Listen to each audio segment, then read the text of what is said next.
everyone. Welcome back to PyData Global 2024. Welcome to the talk, Quantile Regression Workflows by Anton Antonov. Please feel free to ask questions in the Q&A and discuss in the chat forums. Thank you so much. I'll go ahead and put you on.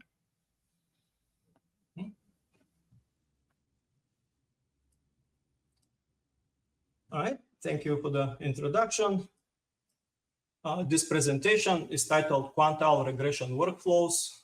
My name is Anton Antonov. This is for the conference PyData Global 2024. So is the abstract. We're going to exemplify quantile regression workflows. I'm providing a variety of examples. There's some theoretical background that can be considered, but I'm going to minimally use that theoretical background. I'm using a package called Regressionizer. You can find it in PyPy. It's here. And the reasons for Regressionizer to use that package, I'm going to explain. It's because it's really easy to specify the pipelines. This here is a teaser. Maybe I should zoom out. This is from XKCD, say XKCD comic. You can find your favorite regression method, and this is what quantile regression is. I would say it's superior to anything else when it comes to regression functionalities. So before going further, I would like to mention that there are going to be 3 panels. So this panel to the left is with a mind map of the presentation. The one in the middle is with the presentation itself. This is Visual Studio Code. I'm using a Jupyter Notebook here. And the third panel is with some additional materials. Like, for example, this here is a flowchart of the quantile regression workflows I'm considering. All right, so, and yeah, here is the flowchart itself. So let me again zoom out here, and in order to show the flowchart. So in any kind of machine learning data science activity, getting the data and transforming the data is a fundamental part. I want to speed up this. I want to make it as easy as possible to use different types of data in, let's say, data frames or lists of elements or NumPy arrays or whatever. Show some summary statistics, and then do quantile regression. In green are all the different type of activities we're interested in. At some point, we might give up if we do too many fittings and we don't see necessarily good results. But in general, we have this pipeline or this executable workflow, which we can relatively easily evaluate the success of our fittings. So I'll be zooming in and out apparently a lot because of some of the graphics and the code which I'm showing. So as a brief history of quantile regression, it started in 18th century. It was with astronomy-related problems. And similarly, linear regression was also developed, but kind of 50, 60 years after that, it was developed for astronomy-related problems. So 50 years ago, approximately 50 years ago, Roger Kionka introduced the modern computational framework for quantile regression. I met Roger Kionka. I worked for Wolfram Research, the makers of Mathematica, for 7 years. Roger Kionka was a professor in University of Illinois, Urbana-Champaign. Actually, he was a professor both in economics and statistics. I think right now he moved to University of London in England. So quantile regression, computationally, doing it computationally with his theoretical and computational packages, really, introduced quantile regression in modern science, I would say, or any kind of technological computations. Of course, it's used a lot in finance, and this is how I got introduced to it. Some financial guys asked about quantile regression in Mathematica, and I started implementing packages in Mathematica and in R, and also in Python. So the regressionizer package, let me see, this is a live presentation. So ideally, I'll be trying to convince you with the examples running them live, what is going on. So we can very easily do data rescaling, regression computations, outlier finding. And I'm not sure what this tells you, but let me actually show some data computations here before going to these definitions. I'm going to evaluate some functions here, some fitting, and here, and I'm going to show the quantile regression. So this is both with least squares, the orange line, this is with the mean, and the regression quantiles, this is the curves which are here, right, which are at the probabilities specified here. Say this purple curve at probability 90%, that's also called regression quantile. And you can see how I have fit the median, this is 0.5, and some other probabilities like 10% and 90%. So the regressionizer package, it does all this relatively easily. You can see this here. I can sort of prove it to you by using some natural language specification here, which actually translates this natural language specification into Python code. And the reason I can do that is because of the monadic or the pipeline nature of this implementation. I have seen some other packages, or somebody reviewed other packages for me in Python for doing quantile regression. At the time, this was 4 or 5 years ago. At the time, none of them were actually that convenient for use for the purposes I have. All right. So here, I already showed that example. Basically, I made a function for Chebyshev polynomials. I picked 3 probabilities, a list of 3 probabilities, and I fitted them, like showed the summary here, and I fitted them, made this, right? Okay, so one of the things to convince you probably that quantile regression is working is to look at to count the points which are under each of these curves. And so you can see here, like in this particular function method of the object regressionizer, object of the class regressionizer, we can see where they approximately correspond to the probabilities, like 10%, 50%, 90%. All right, so but very often specifying your own basis, it can be a little bit cumbersome and tedious, and why would you do that if you can actually do this in a simpler manner using, for example, B-splines? And so here, this is, I'm using a B-spline basis. And so with the B-spline basis, I just have to specify the knots, the number of knots, which I'm going to be using. And if let me actually show here, this is going to be like overtraining, right? I mean, maybe this was too few for overtraining, but let me overtrain this quantile regression, so you can see here, right? It's a little bit too overtrained. We don't need to do that, but you see, this kind of illustrates my point that only the number of nodes are needed in order to kind of to specify the basis of functions which we're using to do the regression with. And here again, I can similarly show. I thought I was showing the separation. No, one of the things which I prefer when I use regression is to actually have functions, not like say design matrices or weights or whatever it is. I actually want to have some functions which correspond to these curves, and this is what you see here. If you say take regression quantiles, you're going to get a dictionary of functions corresponding to the probabilities which have been given to this function, right? To the fit here. All right. So this here, it's next example with weather data. Again, let me compute. I can show the plot here. So let me discuss this pipeline here. So here I make the object regressionizer using the regressionizer class, right? I'm instantiating that class, make an object. I'm using this temporal data. Data frames from pandas, they have to be converted to NumPy. This can happen also automatically, but I think at this stage of this package development, we have to convert it to NumPy before using it. Then I'm saying show the data summary, and this is what we see here. Then I do the quantile regression, and then I do the date list plot, and I'm putting a title and certain decorations of the plot itself and specifying the size of the plot.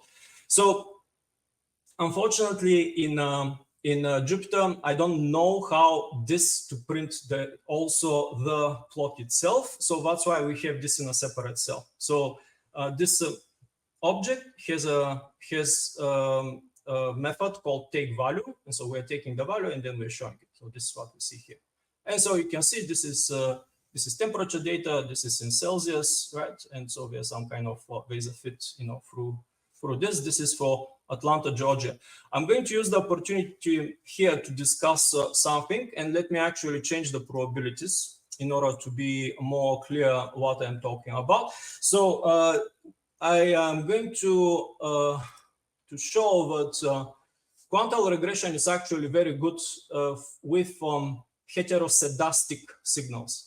This means with time series or type of data in which the variance of the values, the variance of the regressee, the predicted variable is not constant, so heteroscedastic.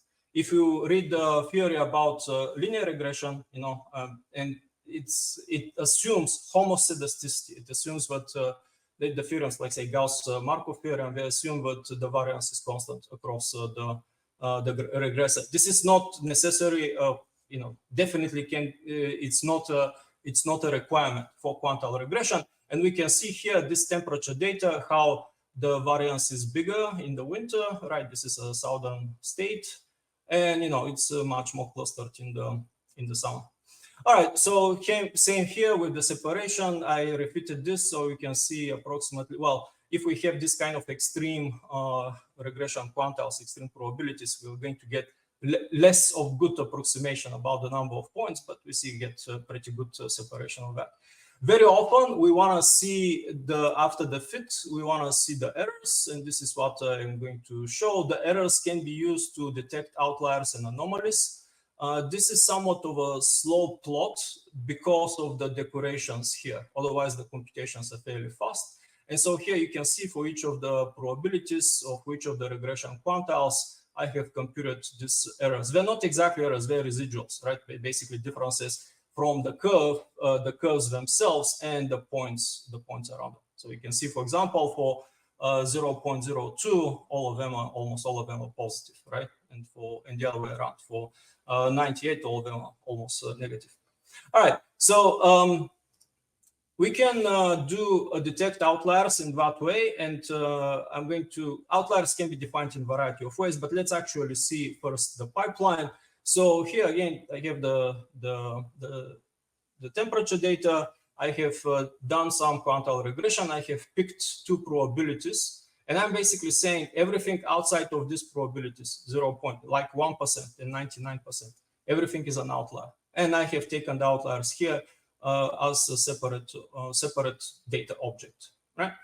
So here, this is a visualization of that. So you can see that the top outliers, in some sense, this plot is, the colors are misleading because it should have been the hot points to be red and the bottom points to be blue, but well.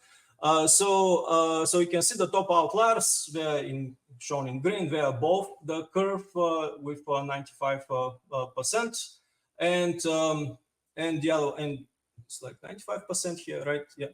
And the points which are like, say, with below, and I'm going to recalculate this, which are below the 2%, they're going to be, they're going to be in red or orange, whatever, right?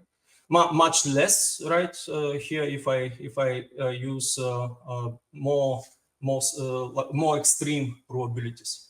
So this is one way to find contextual outliers. We can see if you project the points to the y-axis, these points here, which are listed or detected as outliers. This one is an absolute outlier, and this one is also an absolute outlier.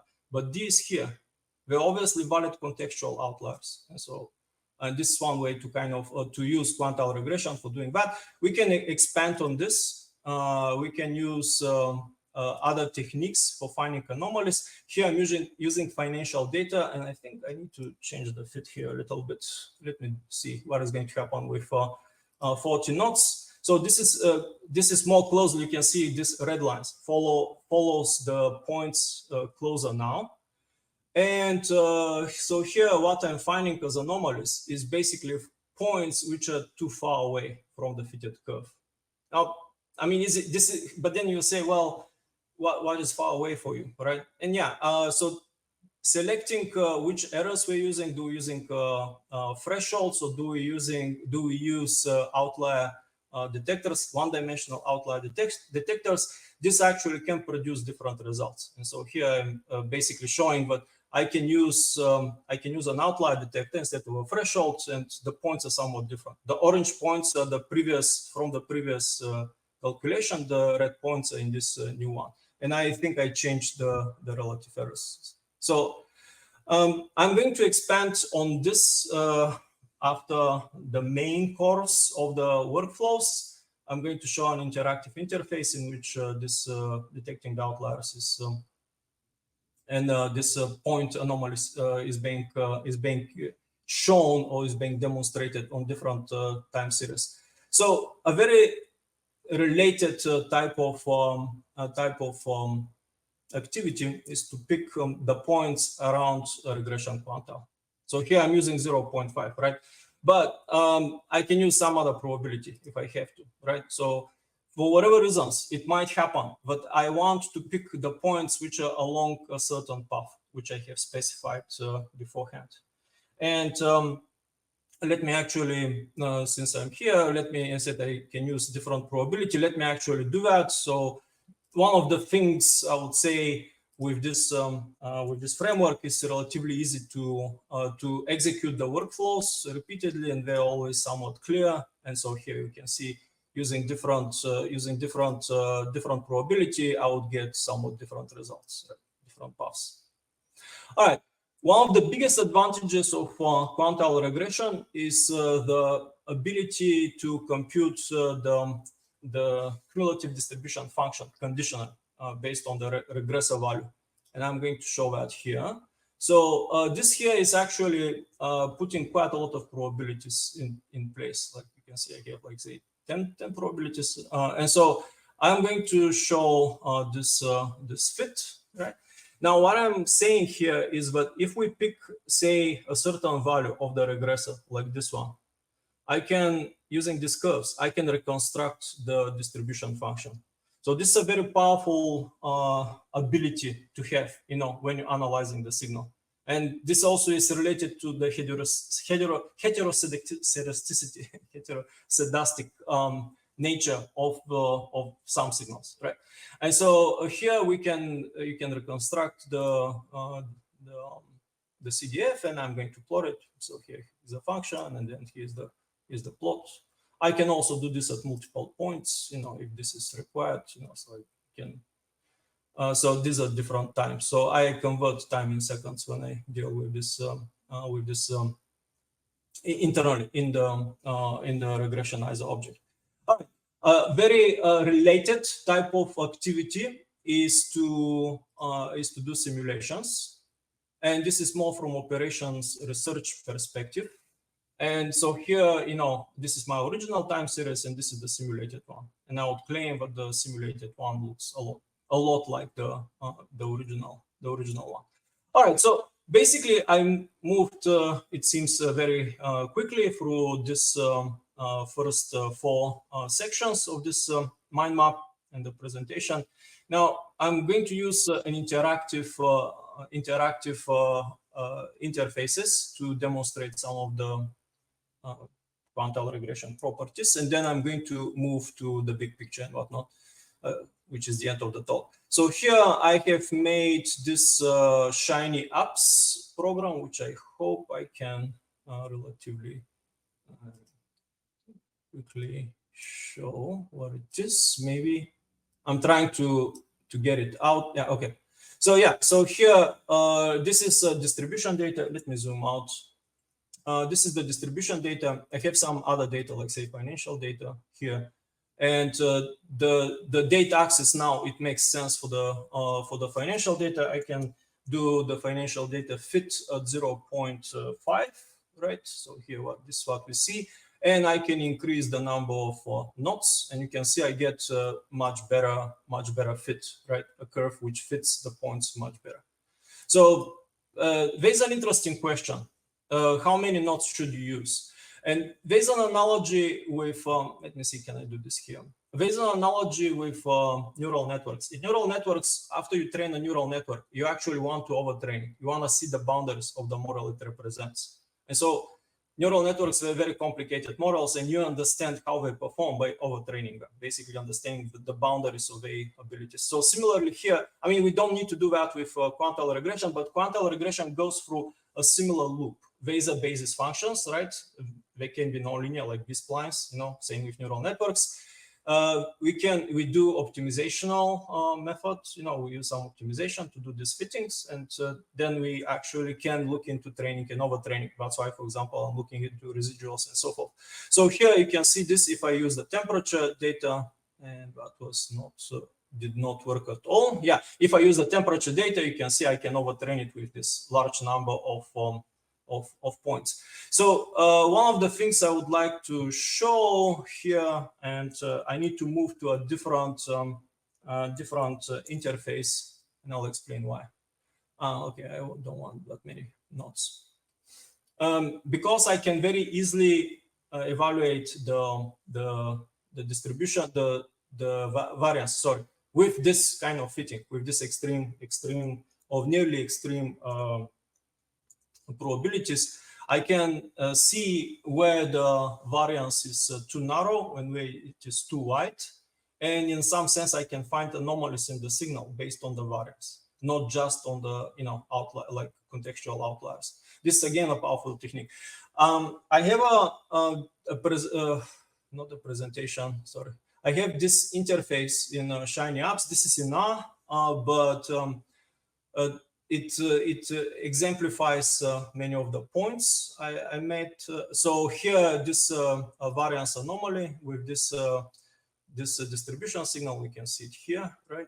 I mean, I can put, say, wherever I can put this other probabilities, and then so we can see here the signal which was the type of the data which was detected to be too narrow. So here it's being marked, and also the one which is too wide. So let me actually look at, say, the temperature data. I'm going to look at the temperature data. You can see here I have the outliers again. So with the outliers, you know, here we can see the outliers being marked. Another thing with the point outliers, and I'm going to do an example here. I already demonstrated that, but yeah, we can see what I'm actually. It's an interesting question. Am I using a threshold, or am I using if I'm using something else? You know, the type of point anomalies might be changing. And am I using relative errors? Am I using absolute errors? The other is that the type of outlier identifier, it can produce different type of outliers. So basically, this what you see here. I'm trying to re-implement it in Python.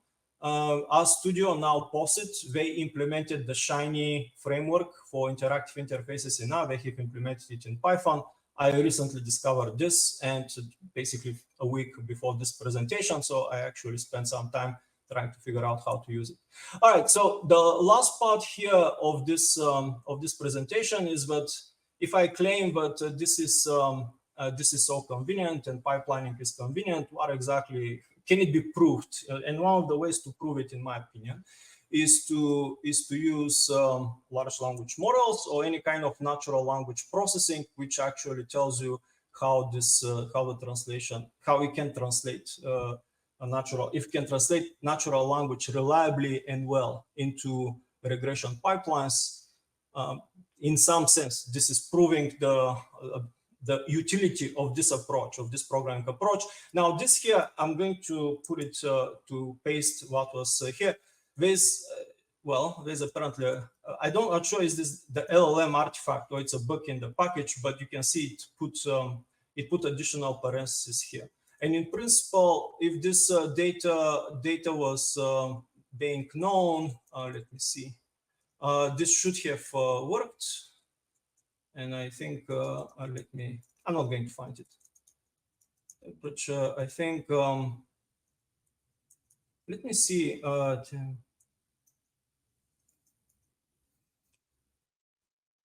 Number of nodes and the errors, and I think in my data here, I'm going to go to the setup and try to see what is the temperature data definition I got. It's correct. All right. I think what I need to do is that I need to do the NumPy part which I was talking about. So here I'm going to do 2 NumPy.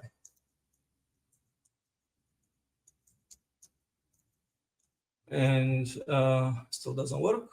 If I look at the errors here, I am inclined to give up, except because there should be some time for questions, and so yeah, it's